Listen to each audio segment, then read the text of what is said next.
Okay, great. Hi, everyone. Hi, Athel. I hope I remembered how to pronounce your name correctly this time. That's right, yeah. Yeah, How it's you great to doing? see you again. I'm good. Hi, Abby. Hello, Neeraj. And hello, I think that's someone from Volume Up. It's great. Welcome, everyone, to another session by Kirklees Music Ecosystem Network. Today, we're having a session on how are you doing balancing the joys and challenges of being a freelance creative and consultant. Very relevant to all of us. We're all freelance consultants here. So I think we're going to have some great takeaways from this session today. The session is being presented by Hoot Creative Arts. We have the lovely Charlene from Hoot Creative Arts, who's who's helped us facilitate and organize this session. And I would love to welcome Jane Willis, an expert and a creative health consultant, who will be taking us through some great information from a recent survey and will be taking us through some tools for which I will be adding some checklists for you to download. In case you haven't seen my email, you can download them from Zoom directly. So, really exciting to have you all here today. And let's get started. Hi, everybody. Lovely to see you all. And yeah, such a privilege to be invited to run this session. So thank you so much for asking me to be here. I'm a creative health consultant, a trainer, a coach, and a mentor. And I have spent the last 30 years developing and delivering creative programs that support health and well-being. So working in partnership with creative and cultural organisations and with NHS partners primarily. So I've also spent 30 years commissioning, mentoring, supporting and training artists to deliver this work. And when I say artists, I mean musicians, visual artists, makers, performers, writers, dancers. So I think most of us here are musicians or work in the music industry today. But if I talk about artists or creatives, then, you know, I absolutely mean you. I think what's always driven me in my work is an unwavering belief in the transformational power of creativity. So not merely its ability to support health and well-being, which is my area of specialist expertise, but also its wider potential to really support human flourishing by generating reflection and insight, by facilitating expression, and by bringing us together to enable connection. So connection, when we create music, when we create art, we're connecting with ourselves, but it's also so powerful to bring us into connection with others and communities. So I've always advocated for both the value of creativity and for the value of artists and creatives who lead this work. I notice there's somebody in the waiting room. Shall we let them in? Somebody just waiting to come in. Yeah, the value of the work, but also the value of the artists who are leading this work. And I think this is especially important given the capitalist culture in which we all live and work. And it's a culture which doesn't often value creativity and doesn't often value artists.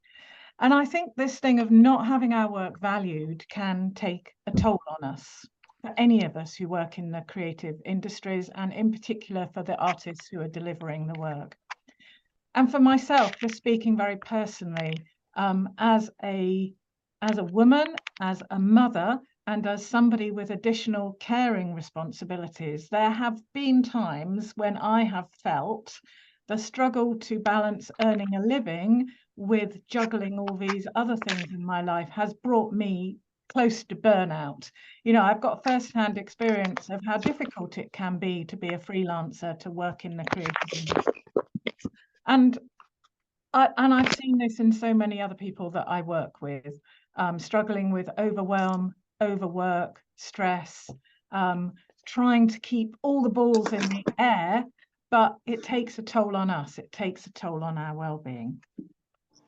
So I've spent particularly the last 5 years really trying to look at how I can support myself and my own well-being in the way in which I do this work, and in particular looking at how I can use tap into my creativity to support my well-being, to enable me to work better and to live better. And what that looks like for me is primarily creative writing. I use writing as a means of reflection and expression. It really helps me to pause, kind of understand what's going on for me, reflect on all the things that I might be juggling or all the issues that so it helps me to make sense of them and understand them better so that I can actually think about how to hold boundaries or how to look after my own well-being in the work that I do.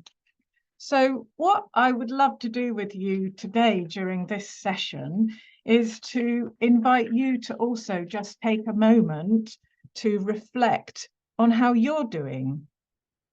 How are you doing in this work? And to just think a little bit about what brings you joy, but also what about the work challenges you or depletes you. And for us then to all reflect on how we can better support ourselves and support each other to live well, to flourish, to thrive, particularly working in a context that doesn't always value what we have to offer. So I'll come back to that later because I think that wider context is really important to what I want to say today. But I thought we'd start by just reflecting a little bit on those joys and challenges, the joys and challenges of being a working musician or working in the creative industries. There's a lot of evidence around why creativity might support your health and well-being, but rather than me tell you the ways in which it supports us, I would really love to hear from you. So I'm going to suggest that we just take a moment now to reflect on what brings you joy.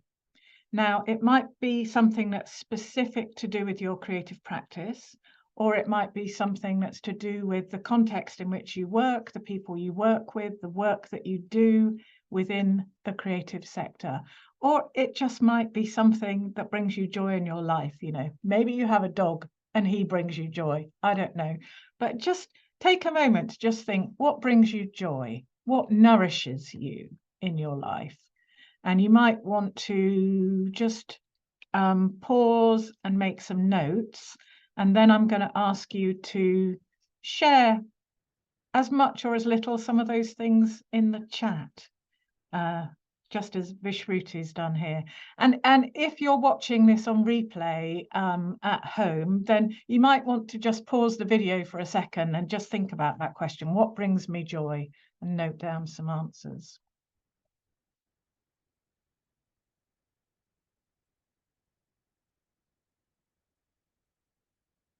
Yeah, discovering new music brings me joy. Wonderful. And living by the sea. Vishruti, something about not just listening to music, but discovering new music. Do you want to say a few words about why that brings you particular joy? Yeah, sure. So I run this non-profit music award in India, and I'm always on jury duty for a long list. And I think that a lot of the times, like on in gigs or just in like playlist curations and events, a lot of the curators gatekeep a lot of the good music for what's popular or what's selling tickets or selling streams or making things look pretty. But doing this thing for this award really helps me discover new music that is not out there, and it kind of becomes like my secret like stash of music to go back to, like things that I know about because I have this privilege of being able to be on this jury duty. So I think this is something I look forward to every year, just discovering new music through this process. And yeah, that's what brings me joy. Yeah, and then feeling part of that wider community of people making music as well. Yeah. Thanks for sharing a bit more, Vishruti. So that discovering, living by the sea, yeah, nature is a huge benefit to our health and well-being. I think that's so much evidence around the importance of nature and getting out in nature and appreciating what we might live near. And grandchildren, most definitely, connection, relationships, people around us. Yeah, Abby, meeting new people with an equal passion for music. So meeting people, sharing interests with people, being part of a community who value the same thing, I think really, really important. Yeah, when my events run successfully, the buzz of putting on something and it works. There's nothing better, is there? Creating something so there is something tangible where there was nothing before. Yeah. Literally creating something, making something happen, bringing it to life, I think can be so satisfying and meaningful. And yeah, Charlene, being connected to communities and groups with shared values. So that sense of shared value, purpose, meaning, but also connection. Yeah, I think these are great. And of course, going to concerts. Yeah, experiencing live music. Fantastic. And there's a lot of research around that as well, that when we go to live events with other people, we experience something called awe. And there are researchers who've looked at the impact of awe on our neurophysiology, on our brains and our bodies, and shown that it actually does increase well-being quite significantly. So going to concerts is good for us because of the music, but because of the shared experience as well. Yeah, fantastic. I feel really buoyed up just hearing all of that first thing today. But there are challenges as well. There are difficult things, aren't there, about working in this sector? So balancing the joys and the challenges. Does anybody want to share, what are the challenges? What do you find depleting?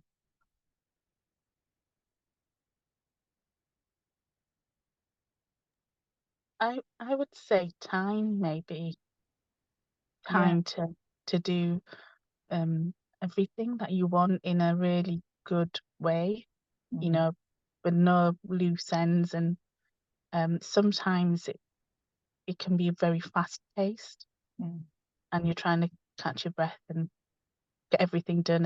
And when you've done it all, I forgot to do this. I missed this time. Oh, I wish I'd done this. Yeah. And also, if you're trying to do something with not enough time, it causes stress, doesn't it? And that thing of not having enough time, I think that is a symptom of the way we work in this sector. There's never enough resources. There's never enough money. There's never enough time. We're always trying to do as much as possible with as little as possible. But that's a great thing, that we want to do as much as possible with as little as possible, but actually it does cause difficulties and stress, and it can lead to overworking as well, which isn't good for our physical health or our mental health. And yeah, Atol is agreeing, Charlene. Yes, definitely time. What else do we have? Dealing with gatekeepers. Yeah. There is often a great sense of community, but it can also be quite cliquey, or it's difficult to get a foot in the door if you don't know people, if you're not part of the existing world. Yeah, getting on top of uni work as well as managing yourself is a lot. So, I talked about juggling caring responsibilities with work, but there's juggling the need to earn money, to be creative, to manage one's studies, to look after one's own well-being. All of that can be, it can be quite overwhelming, can't it, to manage all those different things. And yet generating enough income. We will come back to that as well later. Yeah, money. And when poor boundaries allow individuals to take over spaces. So something there about managing other people, managing relationships with other people. They can be a great source of nourishment and support, but they can also be difficult and draining. Yeah, thank you. Thank you for sharing. I think probably we all resonate with those in some way or other. So I thought I'd just share some slides with you to put some of this into context, but also widen it out a little bit. So make my slides work. Yeah, so I was trying to think what might you share about the joys and the challenges. I thought the joys must include expression. So whether you're listening to music, making music, there is joy in expression, in going to a live concert, in connection with other people, in purpose and meaning, shared values. Maybe if you're a musician who gets to work away a lot, there's a joy in traveling and seeing new places. Or if you're freelance, maybe there's a joy in feeling that you have a degree of freedom and independence. Or if you're a performer, maybe there's a particular joy that comes from being on stage, or a particular sense of self or confidence. There are most definitely joys and benefits and things that support our well-being around being a creative practitioner. But there are challenges too, and you've mentioned some of them. So money, poor pay, also linked to money is uncertainty and insecurity, whether that's you're a manager trying to find the funding to put on projects, or a freelance musician trying to get work to sustain an income. Time, long hours, maybe late nights, maybe antisocial hours, or working away from home, which might bring the challenges of not great accommodation or eating bad food, poor sleep, for example. All of those things take a toll on our well-being. Sometimes isolation as well, because although there can be a great sense of community and connection, it might be that you feel that you're a bit on your own, that there are gatekeepers, that you can't get a foot in the door, or you don't know how to get the gigs or get the commissions. And that can leave you feeling quite isolated, which of course triggers self-doubt, maybe low self-esteem. So for me, the question, I think, is, those are real challenges and they're real joys, but always it's a question of, how do we balance them? If they're in balance, then we can work well, we can live well. But when they get out of balance, that's when we have a problem. But having said that, I really don't want you to go away from today thinking all of this is down to you. All of this is your responsibility. This year, the organisation Help Musicians and the Musicians Union published the first ever musician census. So they did a big survey of musicians, asking lots of questions around how they earned a living and their lifestyle, and what it was like working as a musician. And they've published the results of this, and I've put a link to this in the resources handout that goes with this talk. So they discovered that the average income from music work, the average annual income, is just under £21,000 a year. So I don't know whether that chimes with you, whether that feels about right. In some ways, it sounds a bit high for me. And actually, if you dig down into the figures, the reality is not quite as rosy as that, because of course, there is a small percentage of musicians who earn an awful lot more than that, which is why we end up with that as an average. What is really, I think, more alarming is that almost half of working musicians earn under £14,000 a year. And almost 30% earn under £7,000 a year. So that means a lot of working musicians don't earn enough to sustain themselves or their families. And this has an impact on our health, on our well-being. What does that mean for you? If you can't earn enough money to sustain your family, what does that mean? Low self-esteem? Stress, working long hours to try and earn enough money, limited choices about being able to invest in training or professional development, let alone housing or holidays or other things.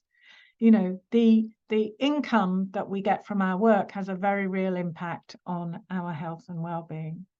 And as this person quoted in the census says, I work 5 days a week and I literally can't fit any more work in. Yet, even with nearly 20 years experience as a community musician, I still make less than the average UK salary.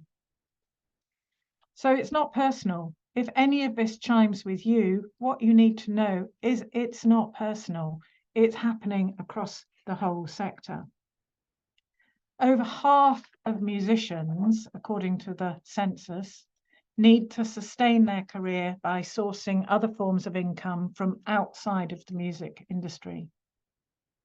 And almost half, 44%, say that this lack of ability to earn a sustainable income is a huge barrier to their music career. If you need to do other jobs to supplement your music career, then it's going to slow your progress down. It's going to mean that a lot of your time, a lot of your energy will go into other work.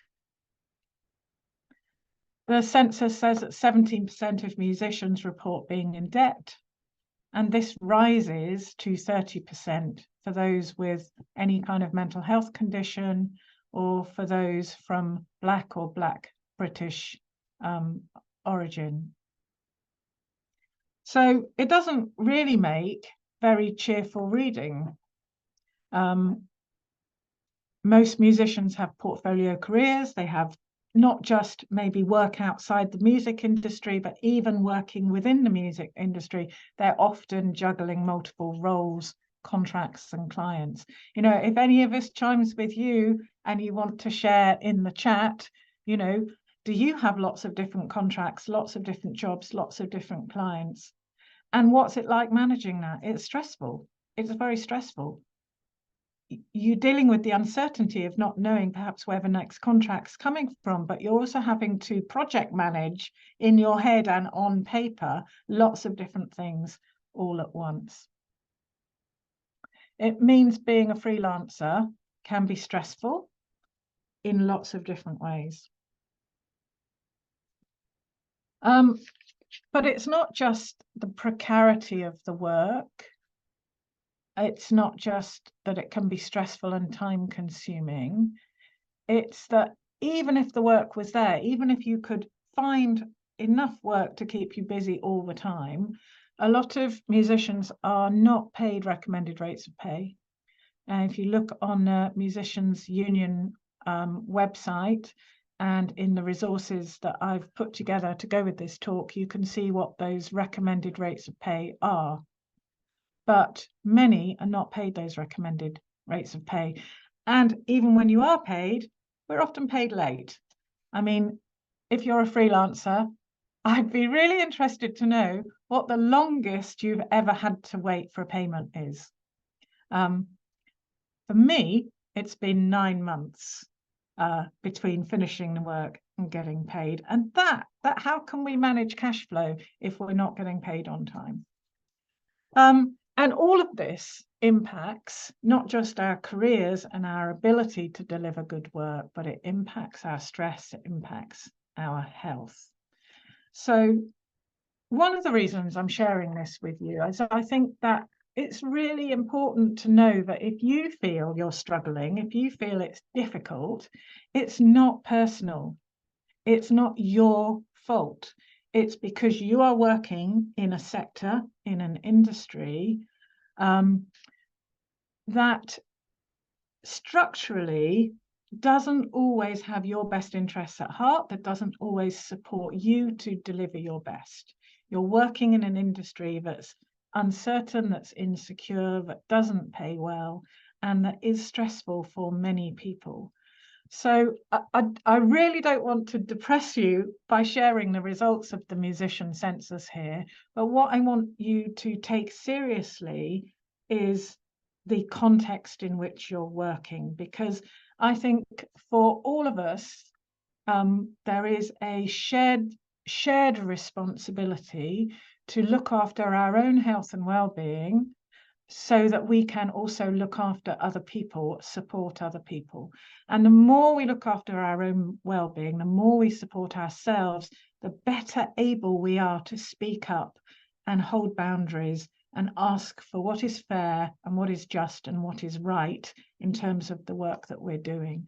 So change within the industry has to come from the top. It has to come from the organisations who are responsible on the sort of bigger level, but it has to come from us, from practitioners as well, holding boundaries and asking for what is fair.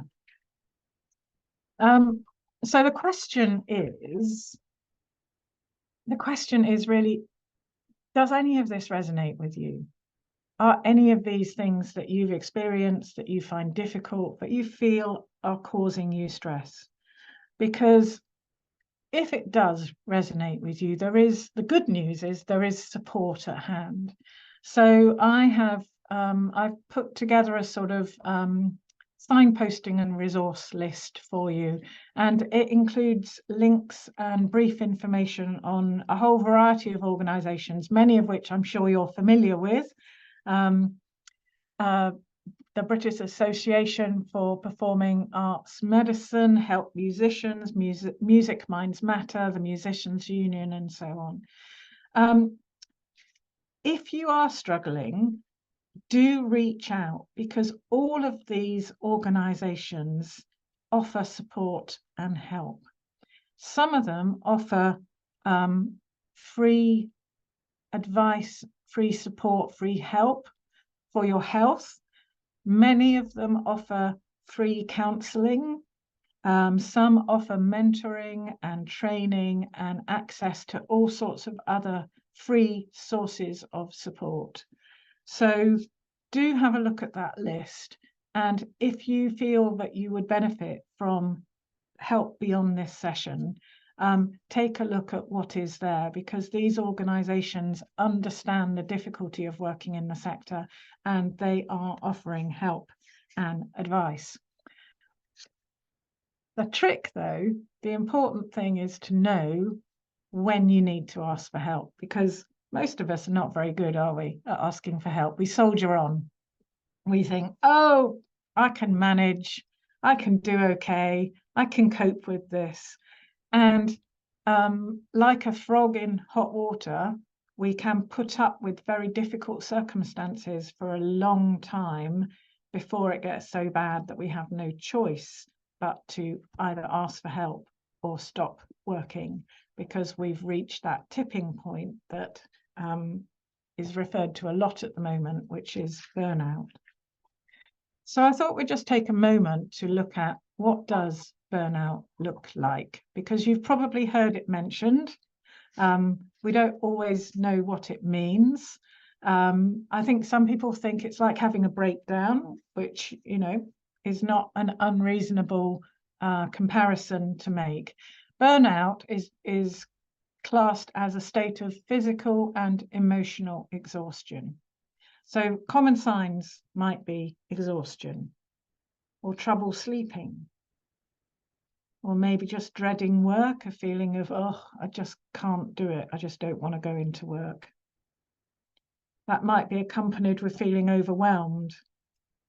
That tipping point of feeling overwhelmed, when you feel like you can't quite think straight, you can't quite work out what the most important thing to do is, or even what the next thing to do is. I think if you've got to the stage where you're not making time for things outside of work, when you're not doing things for yourself, for the pleasure of doing them, you're not doing any of those things that bring you joy, then you need to really look at the balance of those scales. Burnout can include depression, but it can also include maybe a short fuse, bursts of anger, or self-doubt, feeling that that kind of self-doubt or low self-esteem is eating away at you. So these are all things to look out for and be aware of. But how do we know? How do we know when the balance is tipping? How do we know when the challenges are too much? I don't know. Does anybody, should I just pause and see if anybody But is this resonating with you? Have any of you experienced any of these symptoms? And does anybody have any thoughts around how do we know when we need to just stop and ask for help?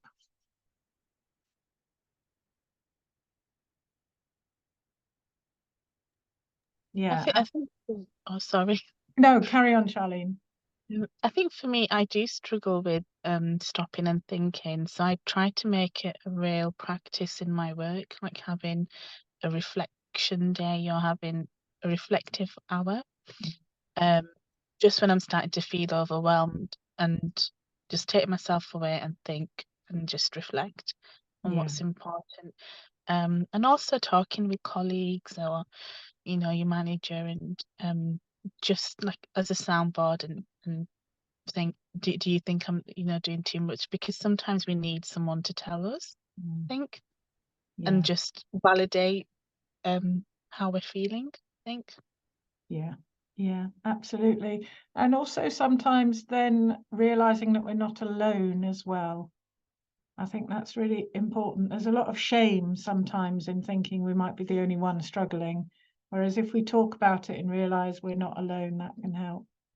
And I'm so happy to hear that, pausing and taking time for reflection. Can you say anything about how that benefits you, Charlene? What do you get from doing that? I think a sense of clarity sometimes. I think, oh, well, I've just spent half a day doing this thing and I really didn't need to do it. There's already a document like this, or, and it could be the most simplest of things that I've overlooked because I was just stuck in this overwhelm sort of phase.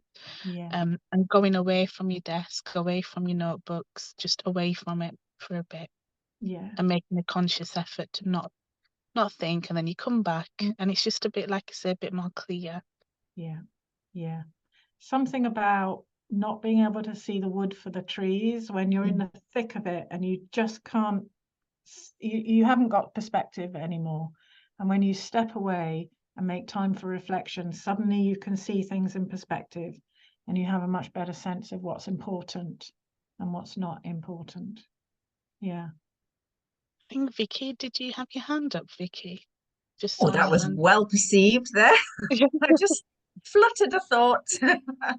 I can add to that by saying when I was a drama teacher, I started to notice the pattern at the end of the 16 years stint, where I would be on autopilot Monday to Friday, and then Saturday morning I'd be in tears.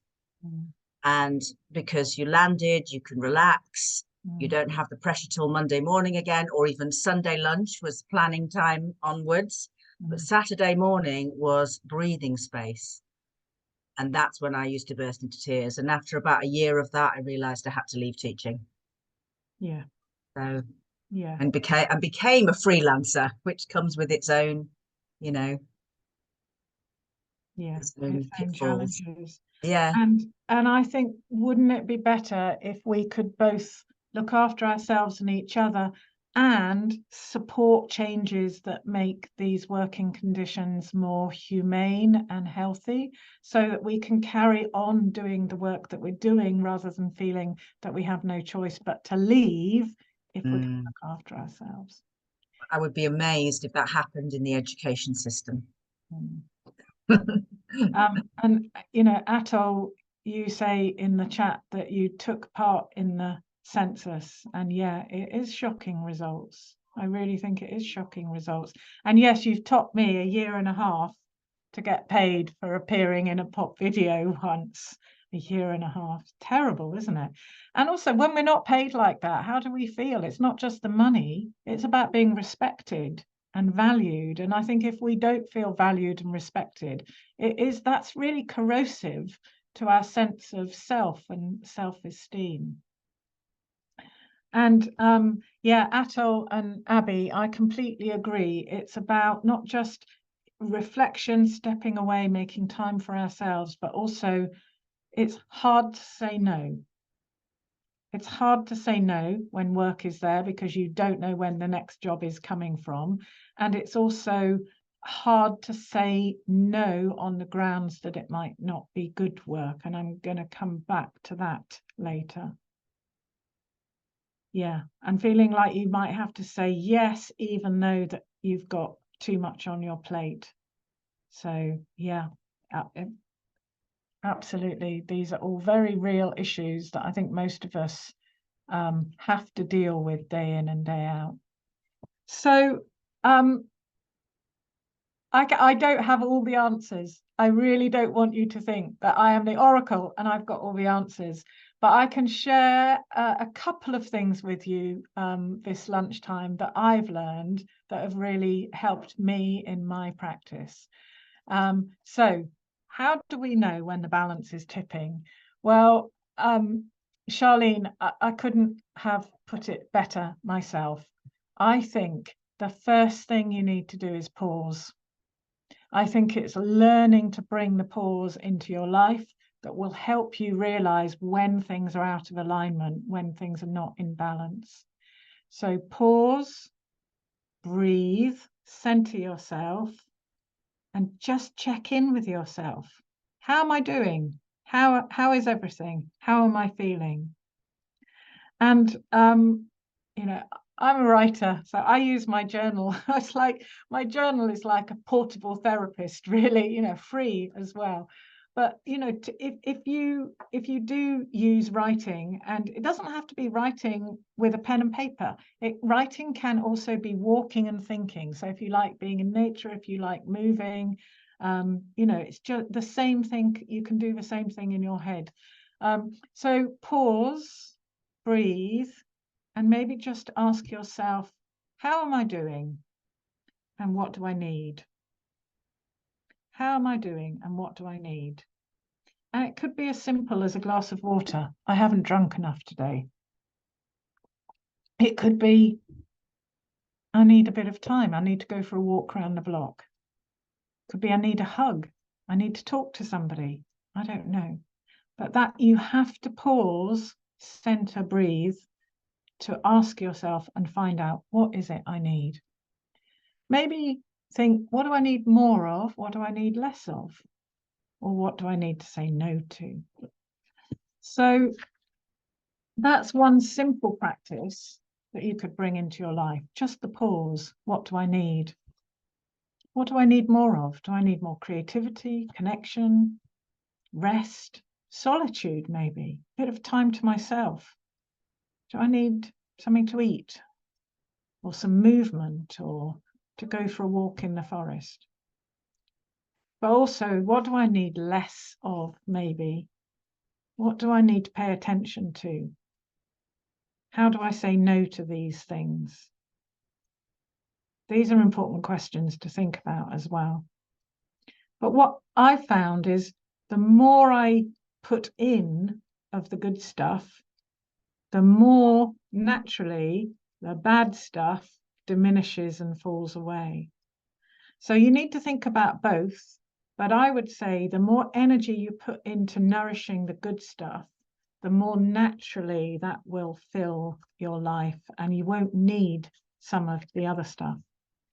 So I shared with you a PDF that looks like this, which you might be thinking, what's this? Strange. This is something I use. It's called a courage-based planner. And the idea of this is you, for example, with this question of how do we balance the joy and the challenge, you might just brainstorm all of the things that make you feel good, all of the joys, all the things that give you meaning or light up your heart, or that make life worth living, that you enjoy doing. Just brainstorm them, and they could be things that you do now or that you used to do and that you haven't done for ages because there's been no time, or maybe things you'd like to do but have never had the courage to have a go at. So brainstorm, do a mind map, or make a list of all these things that you would like more of in your life. And then what you do is you plot them on this courage-based plan, but you don't list them in order of priority or importance. You plot them according to how easy they feel to do. So on your list, hopefully there'll be lots of really little easy quick wins. Maybe go for a walk around the block, or drink more water, or I can't think off the top of my head. So those really easy things that you could do, even if you're feeling really depleted, really tired, really busy, you know, there's a few easy things in the middle that you could do without thinking. Then maybe some of the things are doable. You know how to do them. They're within reach. You can do them. Maybe they take a bit more effort. Put those in the next circle. And in the next one, things that you feel a bit uncertain about. Maybe you've never done it before, or it makes you feel a bit nervous how you would do it, or you're a bit uncertain about it. It feels a bit stretchy. Put those in that circle. And you end up with something that looks a bit like this. This is mine. How do I look after myself? What do I need? So in the middle, I put meet a friend for a coffee, because actually just picking up my phone, texting somebody saying, are you free? Let's go for a coffee. You know, that's easy. Or standing up from my desk and stretching, maybe just touching my toes, stretching the backs of my legs. That's really easy. Maybe things that are doable, but not quite so instant, you know, get up and go for a walk, or plan a day out or a day off, keep in touch with or reconnect with a friend that I haven't seen for a long time. And then the more uncertain things around the edge, I've got have at least one day a week with no work. This is something I'm constantly aiming for, one day a week with, you know, no meetings, no work, time to just take stock, catch up, reflect on things, is something I'm trying to build into my work week so that I've got more balance. Or yeah, maybe join a gym. I could do with more exercise. So your list will look completely different. Maybe there are similarities, but I just invite you to have a go. And when you've made it, just keep it handy. And when you do your pause, how am I doing? Check in with this list and pick one thing. So if you're feeling a bit tired and depleted, you can pick an easy thing. But actually, if you've got a bit more time or a bit more energy, or you're feeling a bit more courageous, maybe you'll try something that feels a bit harder to do. So that's one offering I have for you that is that's easy, and it's called a courage-based planner because it is designed not to be yet another ought or should, not another thing to make life even more overwhelming or more full. This is not a list of things that you ought to do or should do, and there is no way you can fail, because when you look at that list, if all you feel like doing is stretching, then stretch. That's fine. You pick something according to your level of courage or your level of energy on that particular day. So that's an idea for kind of bringing the good stuff into your life. Do you think anybody think they might have a go? Anybody think this could be useful, handy? Anybody already do anything similar to this at the moment? I think I do it, but unintentionally, but I think this chart is going to be really useful to do it more mindfully. Yeah. And it helps us build up habits, good habits, yeah. But then the other thing I wanted to just look at a little bit before we close is this idea of not just how we increase the good stuff, but also, you know, how we say no to things that aren't right for us, or how we advocate for ourselves in work situations that maybe don't feel nourishing or nurturing. And this is, in a way, this is all around boundaries, you know, how we hold healthy boundaries, how we are assertive in terms of looking after our own needs.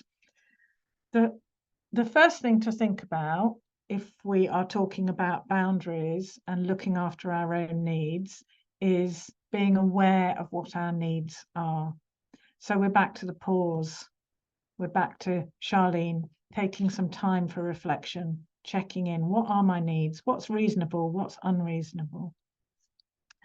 And one thing I've done to help myself as a freelancer think about how I manage those work boundaries and how I look after my own needs and how I support myself to say no to things that aren't right for me, either because I already have too much on or because I don't think it's a piece of work that's going to be good for me in other ways, is I have what I call a good job checklist.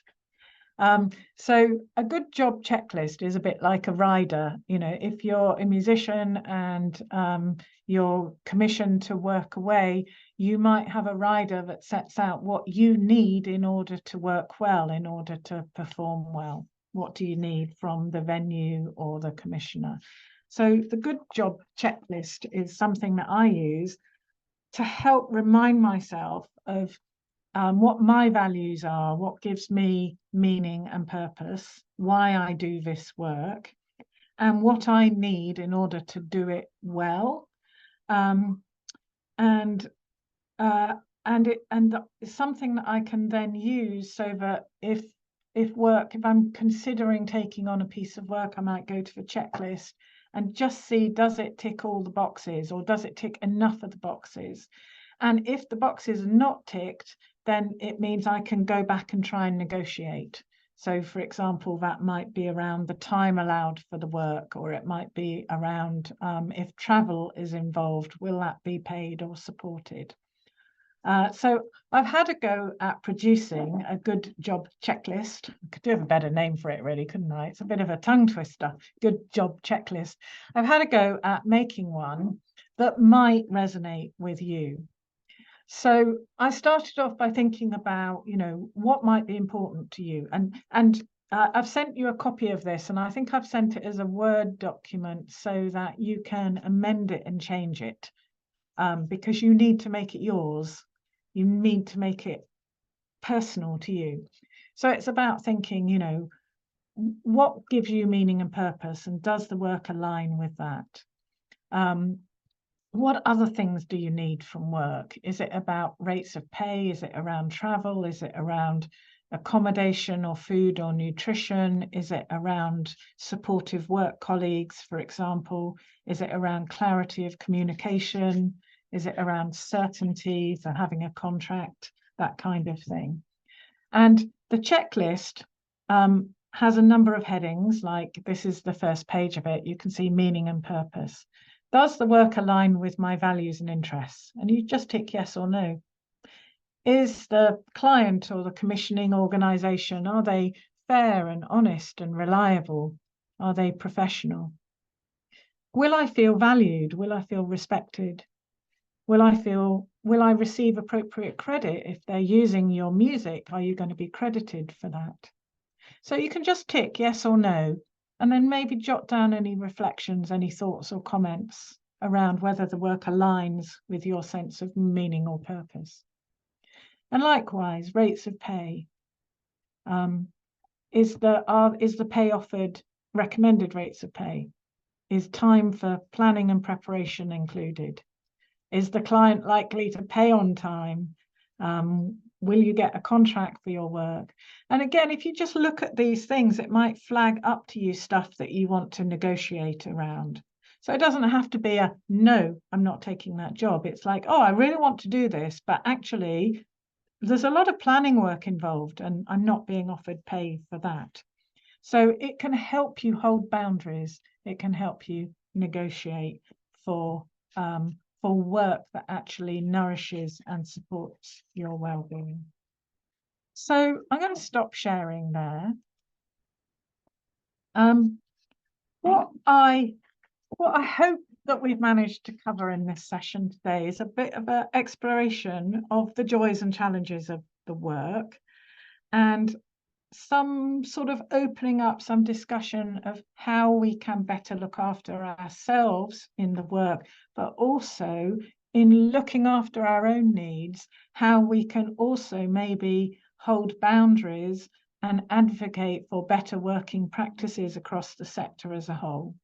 So the courage-based planner is maybe how we support and nourish ourselves. And then this checklist is a way of just being aware of what good practice looks like and how we can negotiate with others to ensure that we kind of help to create working environments and working contexts that support us. I am going to finish there. Just having a quick eye on the chat. We've got 10 minutes left or 9 minutes left. So it'd be great just to kind of hear how this is landing for you. Do you think those tools might be useful, helpful?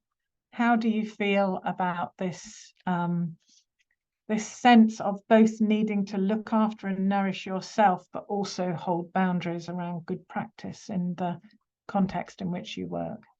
Sorry, I've probably given you about 6 questions at once there, but any thoughts, comments? I think the checklist for me is really helpful, and I'm definitely going to use it before I take up any future work.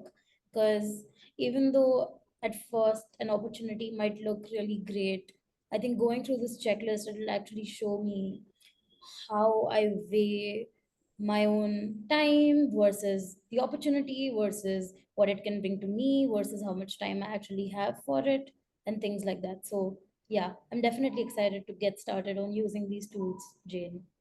Oh, great. Thanks, Vishruti. That's really encouraging to hear. Yeah, and Abby in the chat says, I agreed. I sometimes regret saying yes. Oh, that's the earlier comment about having too much on a plate. I mean, I wonder whether you do take on work and then regret it afterwards sometimes.